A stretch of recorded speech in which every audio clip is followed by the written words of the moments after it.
Olá pessoal, nesse vídeo vou resolver o exercício 1.8, salário funcionários. A explicação detalhada desse exercício está em outro vídeo, que o link está na descrição deste aqui embaixo. Neste vídeo eu vou fazer o diagrama de classes e o diagrama de objetos. Num segundo vídeo, cujo link está também aqui na descrição, nós faremos a implementação no BlueJ. Então vamos para a elaboração do diagrama de classes. Nesse exercício, deseja-se representar os funcionários de uma empresa através de objetos. Então, para conseguirmos criar os objetos para cada um dos funcionários da empresa, nós teremos que ter uma classe. Podemos chamar essa classe, então, de funcionário. A classe através da qual nós vamos criar as instâncias, criar os objetos funcionário. Então, já criei aqui no Mlet uma classe, vamos trocar o nome dela para funcionário e vamos atentar para os atributos. Deixe-me aumentar o tamanho dela. Pronto. Então vamos seguir aqui no enunciado para verificar os atributos. De cada funcionário são informados os seguintes dados: nome, quantidade de horas trabalhadas, que pode ser fracionado, salário por hora, quantidade de dependentes. Então, para cada um desses dados aqui, nós temos que ter um atributo no objeto para conseguir armazená-lo. Então vamos ter um atributo aqui para o nome. Teremos um atributo nome, cujo tipo será string, para armazenar o texto do nome. Teremos um atributo para as horas trabalhadas. Vou chamar de horas trabalhadas, que será um atributo double, porque é necessário prever aqui horas fracionadas. Teremos também um atributo salário hora, para indicar aqui quanto que o funcionário ganha por hora, pode ter centavos, então é double, salário hora, double. E por fim temos aqui quantidade de dependentes. Então, a quantidade não é decimal, ela é inteira, então teremos um atributo, vamos chamar aqui de dependentes, um atributo dependentes inteiro, int. Com isso nós fechamos aqui os atributos necessários dos funcionários. Cada funcionário vai poder armazenar estes valores, esses dados aqui. Observe que o enunciado não faz nenhuma restrição a respeito de quais valores podem ser modificados no objeto. Então, para esse exemplo, vou assumir que todos os atributos poderão ter o seu valor setado e todos os atributos poderão ter o seu valor lido.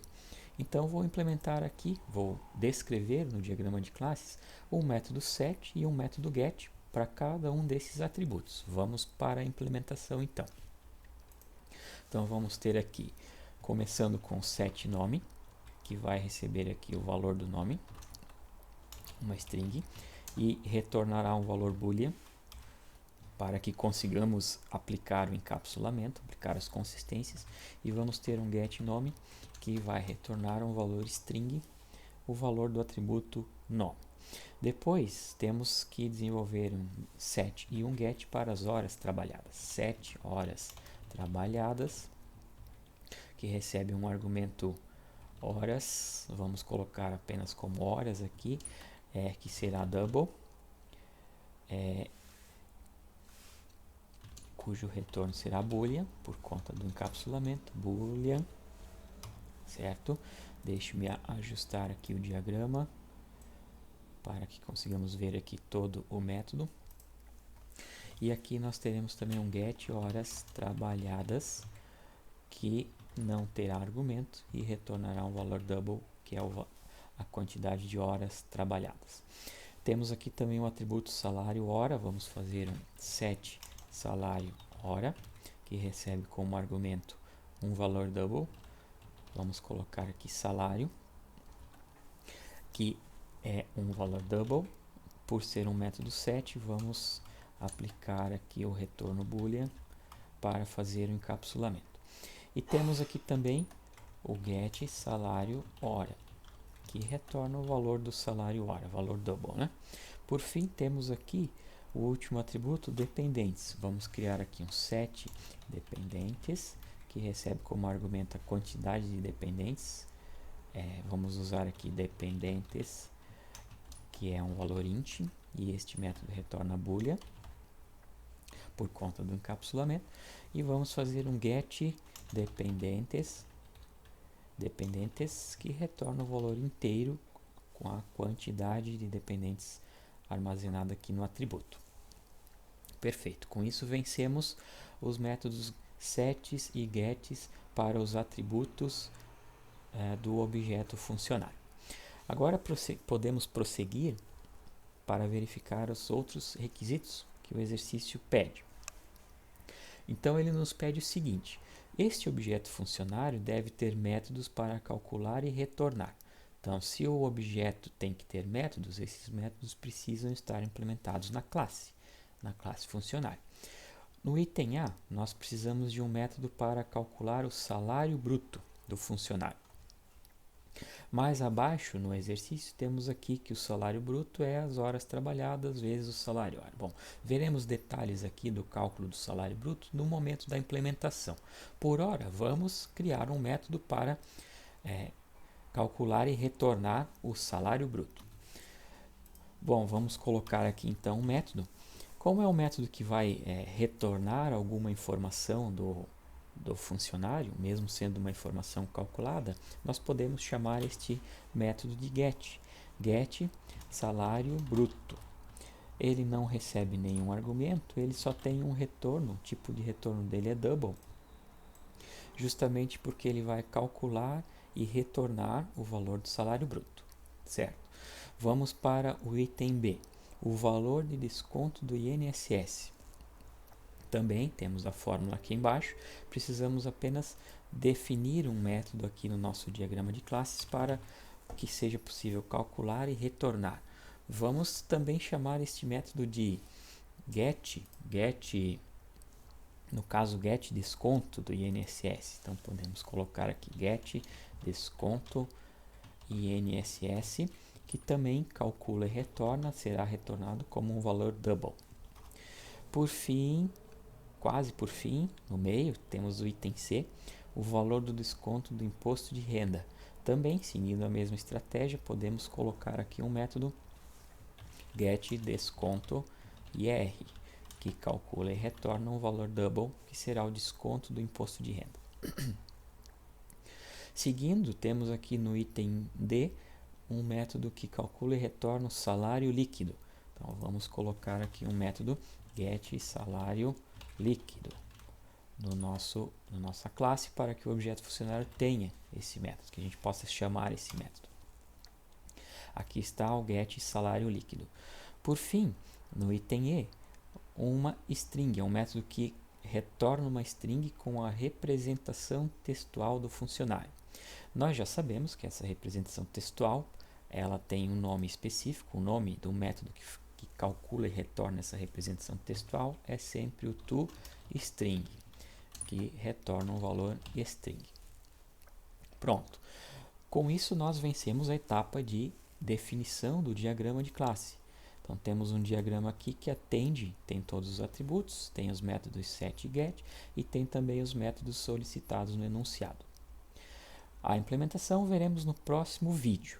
O que nós temos que fazer aqui, além deste diagrama de classe, conforme solicita aqui o enunciado, é, antes de implementar, fazer o diagrama de classe, que acabamos de fazer, e um diagrama de objetos com dois funcionários. Então, vamos criar aqui um novo diagrama. Vamos criar aqui um novo diagrama, que será o diagrama de objetos, onde nós criaremos dois objetos funcionários. Então, vamos criar aqui um novo diagrama. Aqui está o novo diagrama. Posso colocar aqui um elemento object para criar um objeto nesse nosso diagrama. Então, vamos criar aqui um objeto que será uma instância de funcionário. Vamos criar aqui o Bob. O Bob, o nome do handle é Bob e a classe, a classe desse objeto aqui é funcionário. Será um objeto da classe funcionário.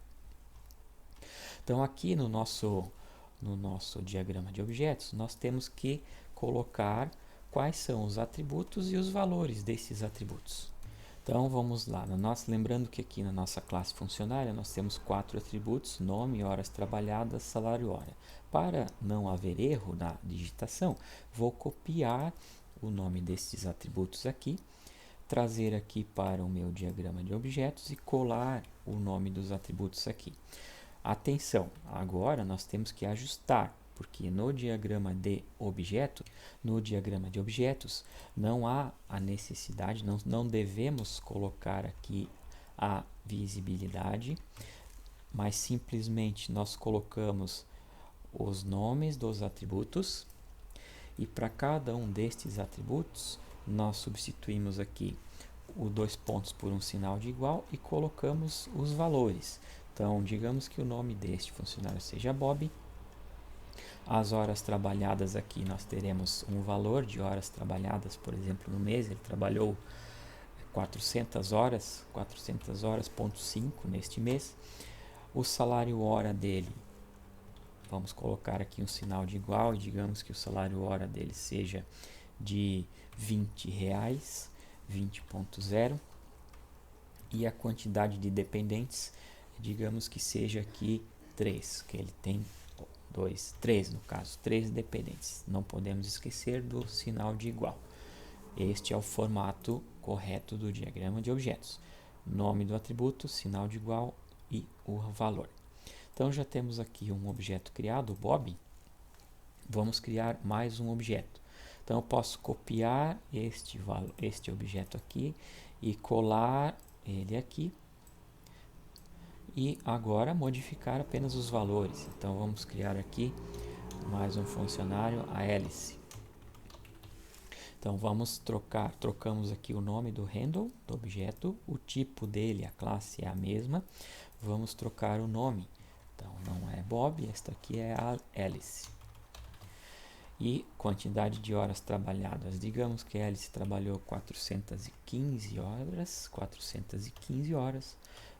redondas. Digamos que o salário hora dela seja de R$33,50 e digamos que ela tem apenas dois dependentes. Perfeito.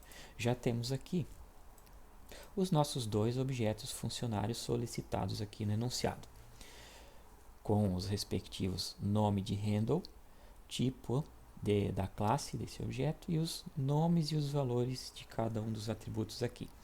Nosso próximo passo é desenvolver este nosso projeto, essa nossa classe no BlueJ e testar estes métodos criados. Então, siga aqui o link do vídeo com a implementação no BlueJ para finalizarmos por completo o exercício 1.8.